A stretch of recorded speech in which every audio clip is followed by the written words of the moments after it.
Diamond পাখির যত্ন ও পরিচর্যা।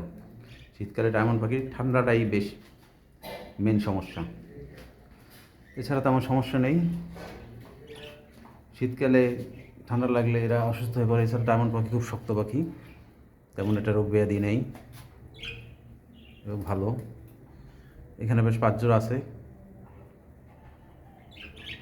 এদের ডিম পাড়ার জন্য যদি ভিটামিন কোর্স করা হয় তাহলে ভালো ডিম বাচ্চা দেয়। ঠিকমতো ভিটামিন কোর্সটা না করাইলে ডিম বাচ্চা তেমন দিচ্ছে না। তাই ক্যালসিয়াম আর ইকোভিট ভিটামিন ই যদি খাওয়ানো হয় তো ঠিকমতো বাচ্চা করে ওরা। তো সেখানে দেখতে পাচ্ছেন 5 জোড়া ডায়মন্ড পাখি আছে।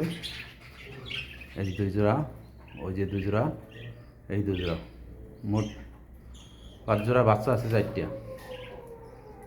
এই যে খুব সুন্দর, এরা শান্ত। এটা বাংলাদেশের আবহাওয়ায় খুব ভালোভাবে থাকে। এই ইচ্ছে করলে পালতে পারেন।